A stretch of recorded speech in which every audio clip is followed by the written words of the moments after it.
Hello दोस्तों, आज के क्लास में हम लोग यूपी डीएलएड प्रथम सेमेस्टर के सामाजिक अध्ययन विषय के वर्ष 2017 के क्वेश्चन पेपर को सॉल्व करेंगे। पिछले क्लासों में हम लोगों ने वर्ष 2023 से वर्ष 2018 तक के क्वेश्चन पेपर को सॉल्व किया था। अगर आप लोगों ने नहीं देखा है तो डिस्क्रिप्शन में प्लेलिस्ट का लिंक है, उस पर क्लिक करके आप देख सकते हैं।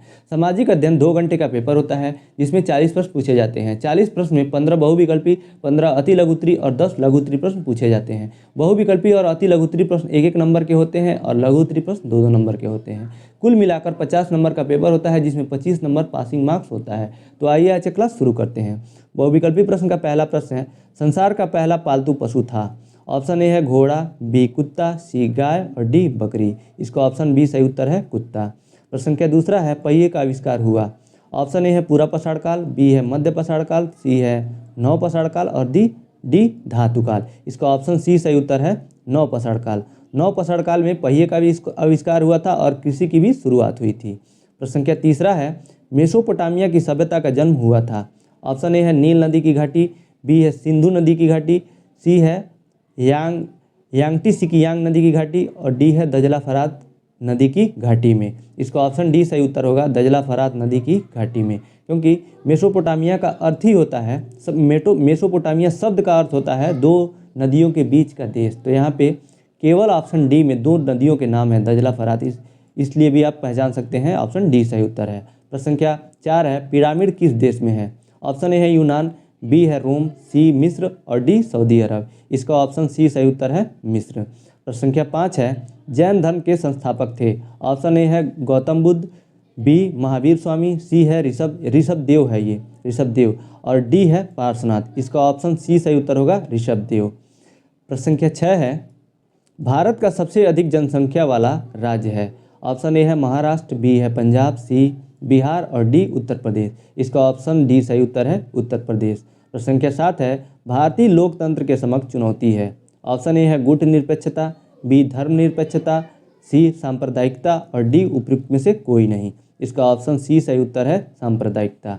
प्रश्न संख्या 8 है, पृथ्वी के निकट कौन सा ग्रह है। देखिए यहाँ सूर्य का निकट ना देखे पृथ्वी का पूछा है, तो पृथ्वी के निकट शुक्र है। इसका ऑप्शन ए सही उत्तर है शुक्र। और जब सूर्य पूछेगा तो बुध होगा सबसे नज़दीक।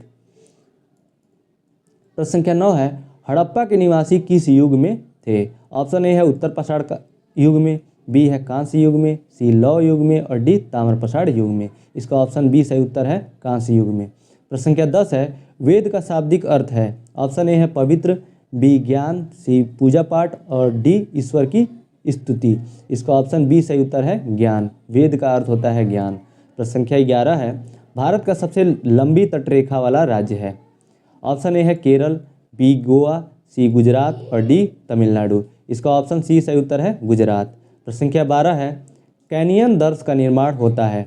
ऑप्शन ए है नदी द्वारा, बी दवा द्वारा, हवा द्वारा होगा, यहाँ दवा नहीं है ये हवा द्वारा, सी ग्लेशियर द्वारा और डी समुद्री लहरों द्वारा। इसका ऑप्शन ए सही उत्तर है नदी द्वारा। प्रश्न संख्या 13 है, वायुमंडल में किस स्तर में सर्वाधिक मौसमी घटनाएं घटित होती हैं। तो क्षोभ मंडल में। इसका ऑप्शन बी सही उत्तर है क्षोभ मंडल में सर्वाधिक मौसमी घटनाएं होती हैं। सर्वाधिक क्या, सभी मौसमी घटनाएं सिर्फ क्षोभ मंडल में ही होती हैं। प्रश्न संख्या 14 है, भारत में किस प्रकार की दलीय व्यवस्था है। ऑप्शन ए है एकात्मक, बी है 2 दली, सी बहुदली और डी उपयुक्त में से कोई नहीं। इसका ऑप्शन सी सही उत्तर है बहुदली। प्रश्न संख्या 15 है, पंचायती राज व्यवस्था में पंचायत समिति किस स्तर पर गठित है। ऑप्शन ए है ग्राम, बी ब्लॉक, सी शहर और डी जिला। इसका ऑप्शन बी सही उत्तर है ब्लॉक स्तर पर। पंचायती राज व्यवस्था ब्लॉक स्तर पर गठित है। इसके बाद अति लघुत्तरी प्रश्नों को पढ़ते हैं। अति लघुत्तरी प्रश्न का पहला प्रश्न है, प्राचीन भारत के 2 महाकाव्यों के नाम लिखिए। उत्तर, भारत के महाकाव्यों में वाल्मीकि द्वारा रचित रामायण और तुलसीदास द्वारा रचित रामचरितमानस आदि ग्रंथ प्रमुख है। यानी 2 महाकाव्यों के नाम पूछेगा तो रामायण और महाभारत हो जाएगा। महाभारत भी लिख सकते हैं और रामचरितमानस भी लिख सकते हैं। ये सभी महाकाव्यों के नाम हैं। प्रश्न संख्या 17 है, पैगोडा क्या है।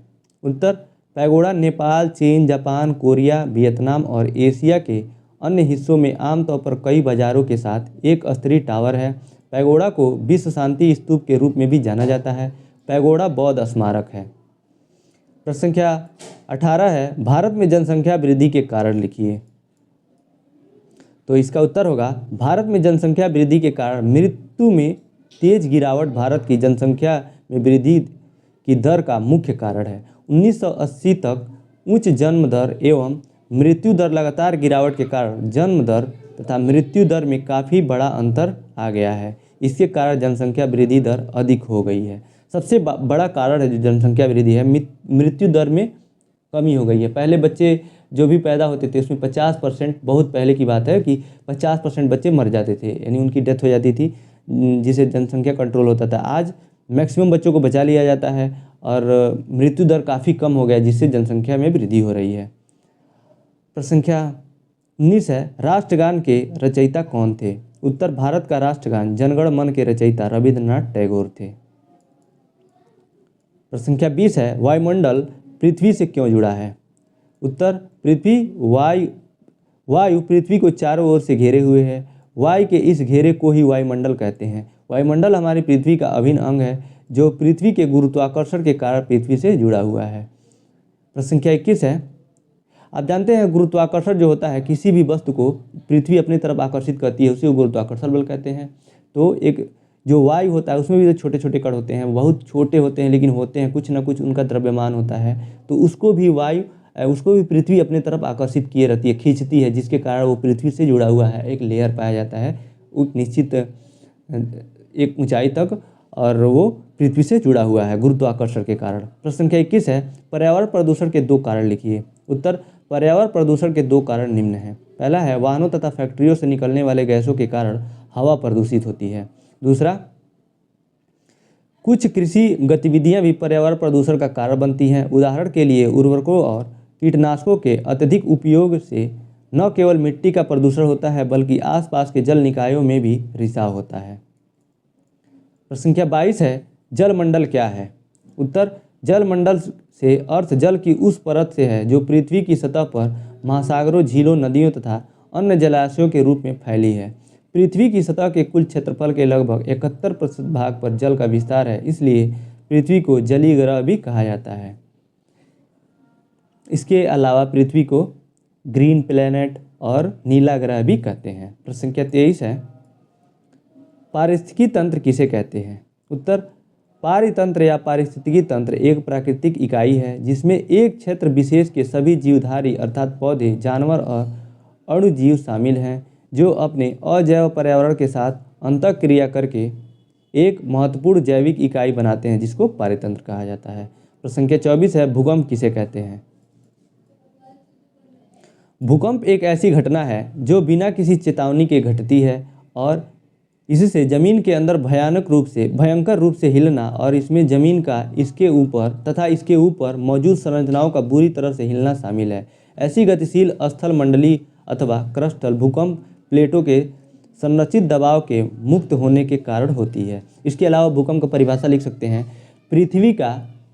पृथ्वी कई प्लेटों से मिलकर बनी हुई है। जब वो प्लेट आपस में टकराते हैं तो पृथ्वी हिलती है और उससे बनी संरचनाएं भी हिलती हैं, इसी को भूकंप कहते हैं।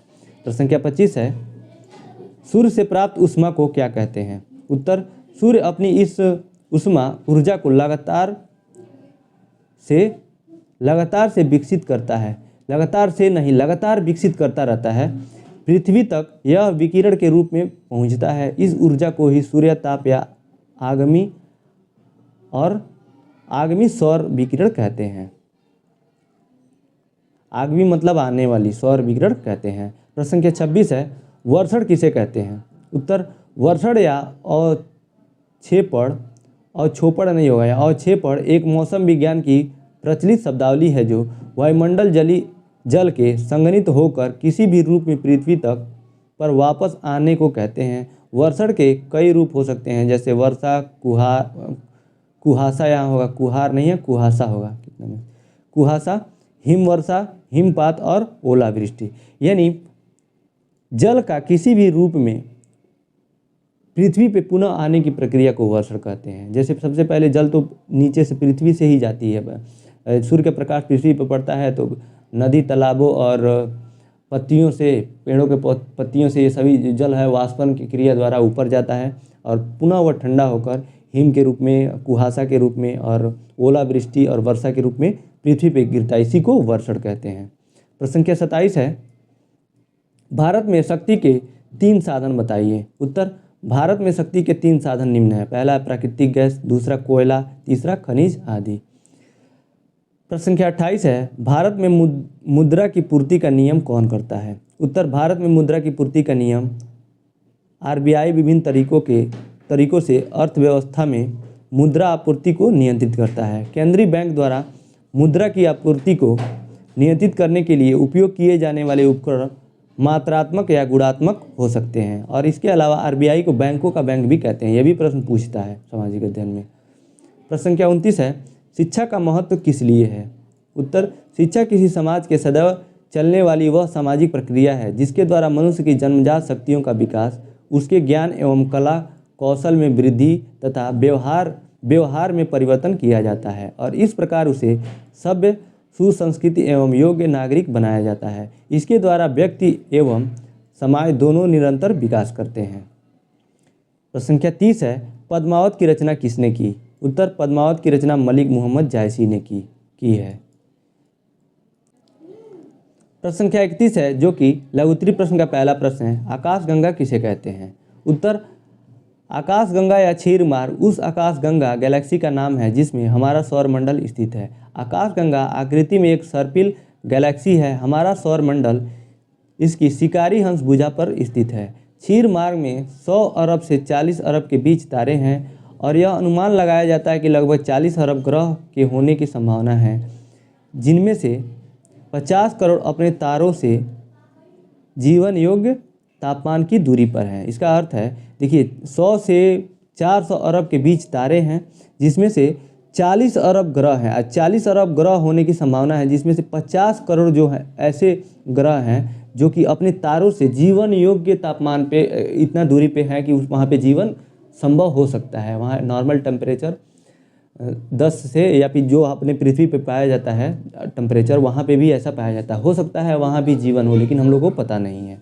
इसके कहने का मतलब ये है। अगला प्रश्न है प्रश्न संख्या 32, प्राचीन इतिहास का ज्ञान किन स्रोतों से होता है। उत्तर, प्राचीन भारतीय इतिहास के अध्ययन के लिए 2 प्रकार के स्रोत उपलब्ध हैं। पहला है पुरातात्विक, दूसरा है साहित्यिक।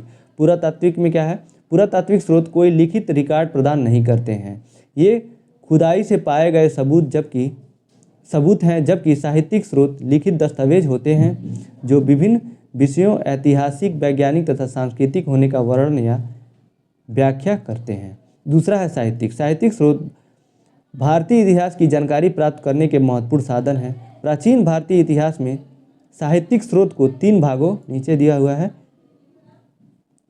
स्रोत को 3 भागों में विभाजित किया जा सकता है।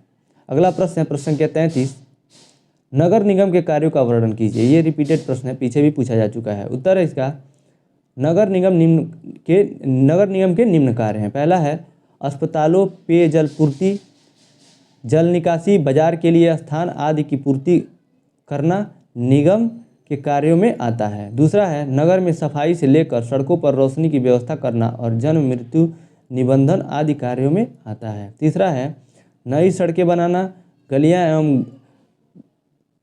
एवं नालियां बनाना, गरीबों के लिए घर बनाना, बिजली का प्रबंधन करना, पार्क, बगीचा एवं अजायब घर बनाना। चौथा है पुस्तकालय एवं वाचनालय आदि का प्रबंध करना। अगला प्रश्न है प्रश्न संख्या 34, हड़प्पा संस्कृति के आर्थिक एवं धार्मिक जीवन का वर्णन कीजिए। उत्तर, सिंधु सभ्यता का समाज अत्यंत सुदृढ़ था। व्यवस्था के आधार पर कई वर्ग में बांटा हुआ था, जैसे व्यापारी, पुरोहित, शिल्पकार और श्रमिक आदि। मिट्टी, सोना, चांदी और तांबे आदि से निर्मित बर्तनों का प्रयोग होता था। सिंधुवासी मनोरंजन के लिए शिकार करना, गाना बजाना, नाचना और जुआ खेलना आदि क्रियाकलाप करते थे। प्रश्न संख्या 35 है, जैवमंडल क्या है। उत्तर, जल, थल, वायुमंडल का वह भाग जिस पर जीवन पाया जाता है जैवमंडल कहलाता है, जिसके अंतर्गत पादपों एवं जंतुओं का जीवन संभव होता है। सामान्यतः जैवमंडल में पृथ्वी के हर उस अंग का समावेश है जहाँ जीवन पनपता है। मिट्टी, पानी और हवा मिलकर जीवन को बनाए रखते हैं। जीवन केवल इसी क्षेत्र में हो सकता है, यानी जैवमंडल में ही केवल जीवन हो सकता है। कवक और बैक्टीरिया से लेकर बड़े जानवरों तक कई अलग अलग प्रकार के जीवन हैं। यानी जल, थल और वायुमंडल को मिलाकर जो भी हमारा पेड़ पौधों, पादप और सूक्ष्म जीव जो भी आते हैं, और ये सराउंडिंग जो है, इसी वातावरण को, इसी को जैवमंडल कहा जाता है, जहाँ पे जीवन संभव है। प्रश्न संख्या 36 है, यातायात के साधन किसे कहते हैं? उत्तर, यातायात के प्रमुख साधन हवाई परिवहन, रेल परिवहन, सड़क परिवहन और जल परिवहन, लेकिन अन्य तरीके भी उपलब्ध हैं, जिनमें पाइपलाइन, केवल परिवहन, अंतरिक्ष परिवहन और ऑफ रोड परिवहन भी शामिल है। मानव संचालित परिवहन और पशु चालित परिवहन अपने तरीके का परिवहन है, लेकिन यह सामान्य रूप से अन्य श्रेणियों में आते हैं। प्रश्न संख्या 37 है, भारत में संसदीय सरकार है कथन को स्पष्ट कीजिए। उत्तर, भारत में शासन की संसदीय प्रणाली का चयन किया गया क्योंकि यह भारतीय संदर्भ में अधिक मुफीद और कारगर थी। इसका चयन करते समय हमारे संविधान निर्माताओं ने स्थायित्व की जगह जवाबदेही को महत्व दिया, परंतु वर्तमान में राजनीतिक दलों का उद्देश्य केवल सत्ता प्रदान करना रह गया है। विधायी सदनों का कामकाज काफ़ी लंबे समय से घटा है। प्रश्न संख्या 38 है, हिमालय पर्वत से क्या लाभ है? उत्तर, हिमालय एक महान जलवायु बाधा है। वे हमारे देश को मध्य एशिया की ठंडी और सूखी हवाओं से बचाते हैं, ये पहला लाभ हो गया। दूसरा है, यह हिंद महासागर की बारिश से भरी मानसून की हवाओं को उत्तरी देशों तक पहुंचने से रोकता है, दूसरा लाभ हो जाएगा। और उत्तरी भारत में भारी बारिश का कारण बनता है। यदि कोई हिमालय नहीं होता तो हमारा देश थार रेगिस्तान की तरह बंजर होता।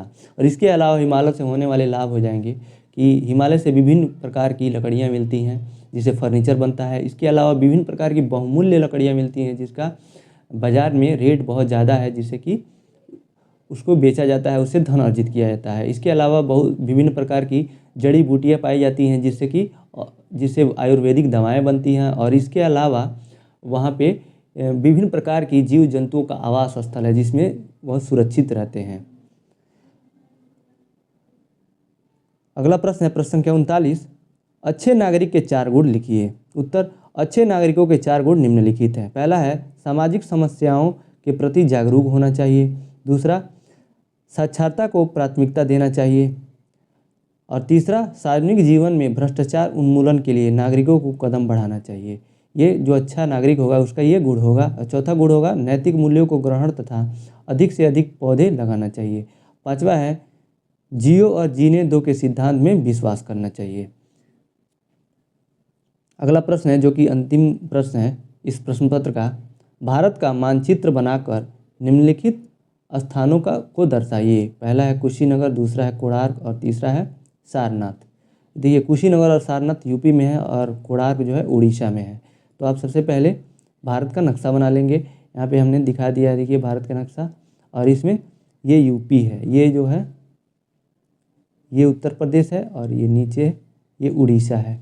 और यहाँ पे कुशीनगर है बिहार के बॉर्डर पे, यहाँ से थोड़े 100 किलोमीटर बाद बिहार शुरू हो जाता है। तो ये पहला जो पॉइंट है ये कुशीनगर का है, और दूसरा है ये सारनाथ का है, और यहाँ पे ये कोणार्क का है। मतलब आप ऐसे आप पॉइंट लगा के और दर्शा देंगे, क्या केवल यहाँ पे दर्शाना ही था, और इससे आपको 2 नंबर मिल जाएगा। तो इसी के साथ आज का प्रश्न पत्र यहीं समाप्त होता है। इस वीडियो को देखने के लिए आपका बहुत बहुत धन्यवाद दोस्तों।